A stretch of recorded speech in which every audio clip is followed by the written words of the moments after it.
Friends, कैसे हैं आप सब। मैं अंकिता गुप्ता आपका स्वागत करती हूँ आपके अपने YouTube channel Gurukul techno classes में एक कदम लक्ष्य की ओर। जैसा कि मैंने आपको पिछली क्लास में बताया था आपका प्राचीन भारतीय आर्य भाषा के बारे में, उसके काल कब से कब तक का था मैंने आपको ये भी बताया था। और आपकी जो अगली भाषा आने वाली कौन सी, मध्यकालीन आर्य भाषा, आज मैं ये बताने वाली हूँ। उसका कार्यकाल कितने समय से कितने समय तक था, उस काल में क्या क्या हुआ, उस काल के जो तत्व थे, बाकी सब कुछ विस्तार रूप से आपको आप बताने वाली है। तो आज देखते हैं कौन सी भाषा आपकी चल रही है आज, मध्यकालीन आर्य भाषा।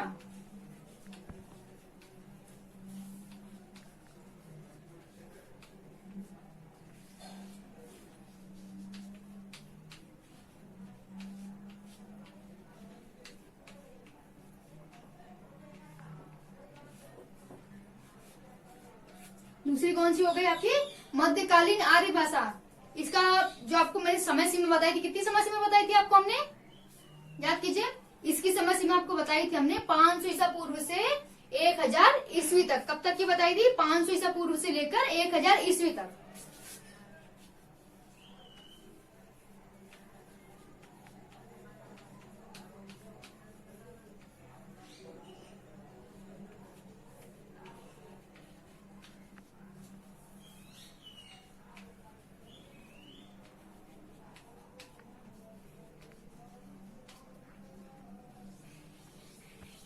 ये पॉइंट ध्यान रखने के लिए याद रखिएगा, जो मध्यकालीन आपका आर्य भाषा का समय सीमा थी कितने की थी आपकी, 500 ईसा पूर्व से लेकर 1000 ईस्वी तक की। तो जैसे मैंने आपको पहले वाली क्लास में बताया था, जो आपकी प्राचीन आर्य भाषा थी, कौन सी थी, प्राचीन आर्य भाषा थी, उसमें संस्कृत साहित्य का प्रयोग किया गया था, श्लोकों का प्रयोग किया गया था, और जो कविगण थे, कालिदास हो गए, गणित जी हो गए, उन सभी के द्वारा साहित्य प्रदान किया गया था। ये तो हो गया प्राचीन आपका काल। अब मध्यकालीन काल, जो प्राचीन आर्य भाषा का काल था, उसके अंत तक लोगों ने क्या करना शुरू कर दिया, खेती करना शुरू कर दिया। क्या करना शुरू कर दिया, लोगों ने खेती आरंभ कर दी, खेती द्वारा कार्य करने लगे। जब वो खेती करने लगे तो उनके पास इतना टाइम नहीं होता था कि जो संस्कृत थी, जो कि बोलना भी बहुत ही कठिन था। संस्कृत बोलना सरल बात नहीं है, जो संस्कृत है उसको बोलना बहुत ही कठिन है। उसके क्योंकि संस्कृत एक ऐसी चीज है इसके अपने ही एक अलग तत्व है, अपने ही अलग व्याकरण है, जिसका सही उच्चारण करने का और उसकी जो व्याकरण उसको सीखने का उनके पास टाइम नहीं था, और ना ही उनका उसका प्रयोग था। उनको उसमें कोई प्रयोग नहीं था, वो सिर्फ अपने भावों को सामने वालों को समझाना चाहते थे। उसके लिए वो अपना समय नहीं निकाल सकते थे संस्कृत के लिए। और दूसरी बात, उस समय जो छोटे तबके के लोग थे उन्हें संस्कृत भाषा का प्रयोग करना भी मना था। जो छोटे तबके के लोग थे उन्हें मनाही थी कि वो संस्कृत भाषा का प्रयोग ना करें। तो उन लोगों ने क्या किया, एक नई भाषा का जन्म किया।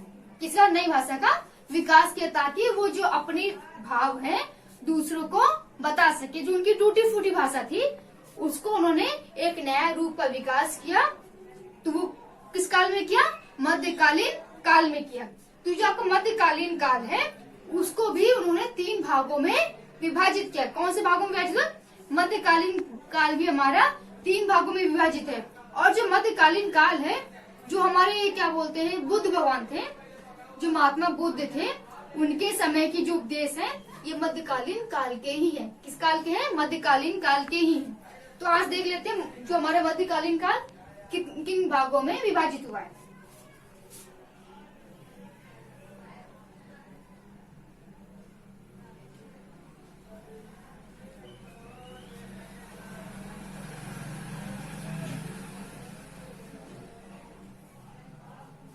जो मध्यकालीन काल हमारा 3 भागों में विभाजित। पहला जो क्या हुआ आपका 500 ईसा पूर्व से पहली ईस्वी तक। मैं ऊपर लिख रही हूँ, देखिएगा।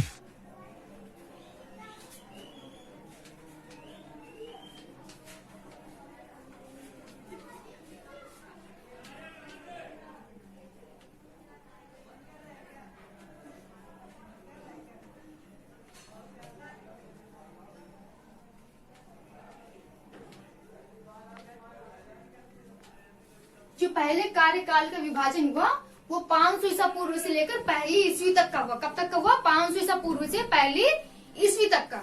और जो दूसरा काल का विभाजन हुआ हमारा वो पहली ईस्वी से लेकर 500 ईस्वी तक हुआ। कब तक हुआ? पहली ईस्वी से लेकर 500 ईस्वी तक।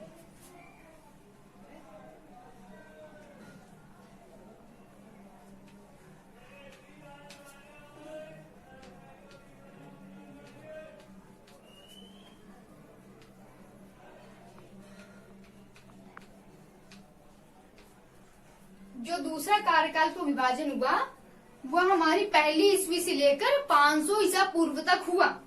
अब जो तीसरा कार्यकाल बचा हुआ था हमारा वो कितने समय के लिए हुआ? 500 ईसा पूर्व से लेकर 900 और 1000 ईस्वी तक। कब तक का हुआ? 500 ईसा पूर्व।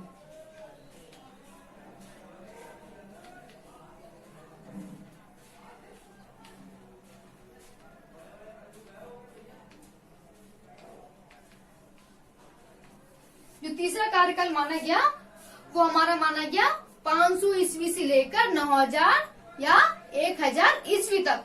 तो आ जाते हैं पहले जो भाग इसका बनाया गया। पहले भाग में उस समय क्या था? उसमें कौन सी भाषा प्रचलित में थी? उस समय हमारी पाली भाषा प्रचलन में थी। कौन सी भाषा प्रचलन में थी? पाली भाषा, जिसे दूसरे कौन से नाम से जानते हैं? प्रथम भारतीय भाषा के नाम से जानते हैं। किस नाम से जानते हैं? प्रथम भारतीय भाषा या प्रथम देश भाषा के नाम से। ये पहला पॉइंट हो गया आपका। उस समय हमारी पाली भाषा प्रचलन में थी।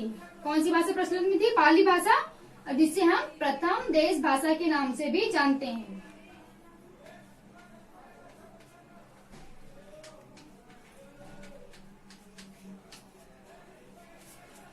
किस नाम से जानते हैं दोस्तों? प्रथम देश भाषा के नाम से जानते हैं।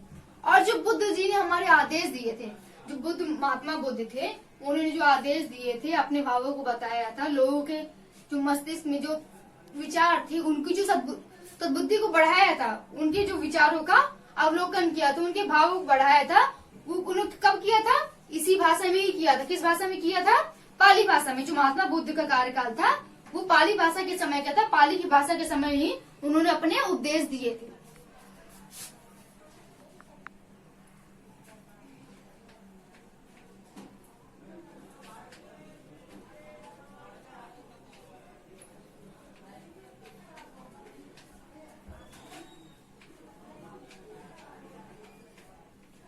तो आपका पहला पॉइंट हो गया पाली भाषा प्रथम देश भाषा थी। जो पाली भाषा थी वो इसी कार्यकाल के बीच में आई थी।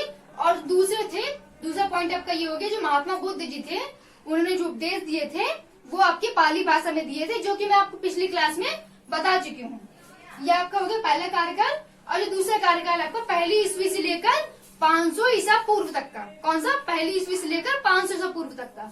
तो पाली भाषा के बाद कौन सी भाषा याद आई थी जो बताई गई थी आपको? प्राकृत भाषा। कौन सी भाषा बताई गई थी? प्राकृत भाषा। तो इस जो आपका कार्यकाल जो विभाजन हुआ था उस समय सीमा पे प्राकृत भाषा का विकास हो गया था। किस भाषा का विकास हो गया था? प्राकृत भाषा का। कौन सी भाषा बोल रहे हैं? प्राकृत भाषा।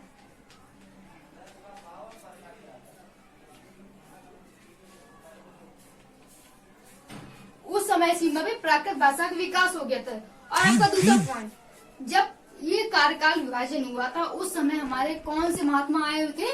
जैन धर्म साहित्य का विकास हुआ था। कौन से धर्म का विकास हुआ था? जैन धर्म साहित्य का। दूसरा पॉइंट आपका जैन धर्म साहित्य।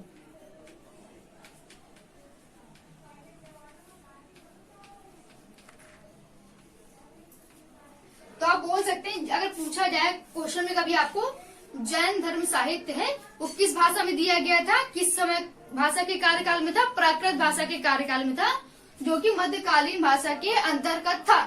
अब उसके बाद आपको बता सकते हो उस समय की कौन से जो स्वामी जी हैं, कौन से महान आत्मा हैं जिन्होंने इस कार्यकाल में अपने उपदेश दिए? महावीर स्वामी जी ने। किसने दिया? महावीर स्वामी जी ने।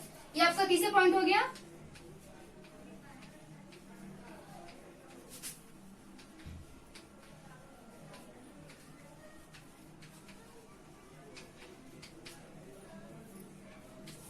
महावीर स्वामी जी के द्वारा जो उपदेश दिए गए वो प्राकृत भाषा में दिए गए। ये आपको ऑप्शनल में पूछा जा सकता है, इसे अंडरलाइन करके रखिए कि महावीर स्वामी जी द्वारा किस भाषा में उपदेश दिए गए थे? प्राकृत भाषा में। किस काल में?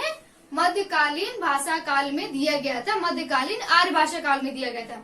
अब ये जो मध्यकालीन आर्यकाल भाषा में जो आपकी प्राकृत भाषा है उसे किस नाम से भी जानते हैं? इसका जो दूसरा नाम है किस नाम से जानते हैं? इसका चौथा पॉइंट आपको मैं लिख दे रही हूँ यहाँ पे, इसे हम दूसरी देश भाषा के नाम से। चौथा पॉइंट आपको है जो आपकी कौन सी भाषा प्राकृत भाषा थी आपकी, प्राकृत भाषा, इसे इसका दूसरा नाम पूछा सकता है, आपको ऑप्शन में पूछ सकते हैं कि प्राकृत भाषा को किस नाम से भी जानते हैं। प्राकृत भाषा हमारी दूसरी किस नाम से जानते हैं? दूसरी देश भाषा के नाम से जानी जाती है। किस नाम से जानी जाती है? दूसरी देश भाषा। पहली कौन सी हो गई? पाली भाषा, और दूसरी देश भाषा आपकी हो गई प्राकृत भाषा। ये भी नोट कर लीजिए।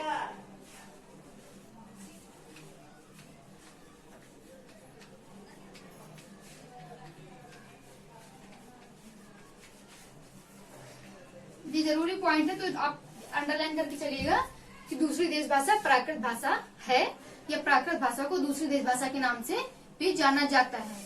अब इसके बाद आपका, मैं इसको आगे नोट कर रही हूँ, नोट करते जाइएगा जितने भी आपको बताया गया है। ये 4 पॉइंट आपके हो गए, और इस काल का जो विभाजन का एक आखिरी पॉइंट आपको बचा है कि यहाँ से अलग अलग जो अलग अलग भारत के देश थे वहां पर भाषा, भारत के जो प्राकृत भाषा है उसका अलग अलग रूप धारण होने लगा। सभी जो वहां के लोग थे उन्होंने अपनी अपनी योग्यता अनुसार अपनी अपनी जगह के की जो भाषाएं थी, भाषा शैली के अनुसार प्राकृत भाषा को नया रूप में ढाला। अपनी अपनी जगह के अनुसार नया नया रूप प्राकृत भाषा ने भी ग्रहण करना शुरू कर दिया।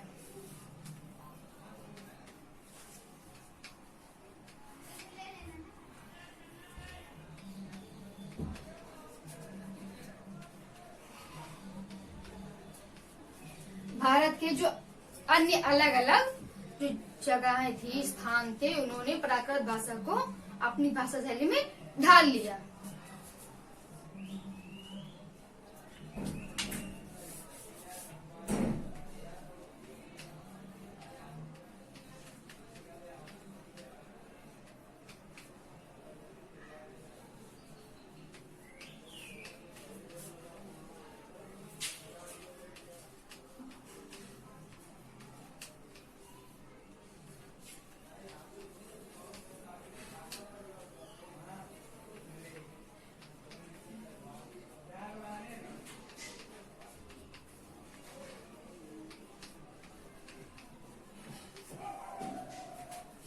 ये आपका 5वां पॉइंट हो गया। ये आपके जो मध्यकालीन ईसा पूर्व के 3 भाग भाग किए गए, उसका पहला भाग और दूसरा भाग ये हो गया। अब आपका तीसरा कौन सा बचा? 500 ईसा पूर्व से लेकर 900 और 1000 ईसा पूर्व तक। तो ये मैं आपको रफ कर दे रही हूँ, नोट कर लिया आप लोगों ने, नोट करते जाइएगा इसे।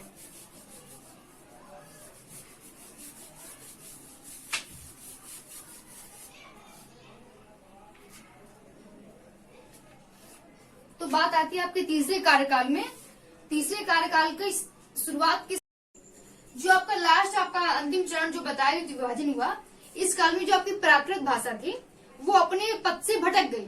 उस समय जो प्राकृत भाषा का रूप था वो कई जगह से मिश्रित हो गया। तो इस काल को भटके हुए रूप को क्या कहा गया? अपभ्रंश काल कहा गया। अपभ्रंश कौन सी भाषा बोली गई? अपभ्रंश बोली गई। जो प्राकृत पद था आपका, प्राकृत जो भाषा थी आपकी पद से भटक गई, इसलिए इसे अपभ्रंश भाषा कहा गया। जो आपका अगला पॉइंट है कि इसका अंतिम समय जो था, जो आपका जो लास्ट चरण है, आखिरी चरण है, जो 900 ईस्वी से 1000 ईस्वी तक का जो अंतिम समय था, कुछ लोगों द्वारा इसे हमें अवभट्ट भाषा के नाम से भी जाना गया। कुछ लोगों ने कहा कि जो इसका अंतिम समय है कि उसे अवभट्ट भी कहा गया। और इसके बाद आपका तीसरा चरण आता है। उस काल में विद्यापति नाम के रचनाकार थे। कौन से थे? जो विद्यापति नाम के रचनाकार थे, उनकी एक पुस्तक थी। पुस्तक का नाम था कीर्तिलता। पुस्तक का नाम कौन सा था? पुस्तक का नाम कीर्तिलता था, जिसमें उन्होंने आपकी जो मैंने अभी अवभट्ट भाषा बताई हुई है, अवभट्ट भाषा का जिक्र किया है। जो इससे प्रमाण पाए जाते हैं कि अपभ्रंश काल के बाद, अपभ्रंश भाषा के बाद अवभट्ट भाषा भी प्रयोग में लाई गई। ठीक है, तो ये जो विद्यापति नाम के रचनाकार थे, उन्होंने अपनी कीर्तिलता नामक पुस्तक में अवभट्ट भाषा का जिक्र किया।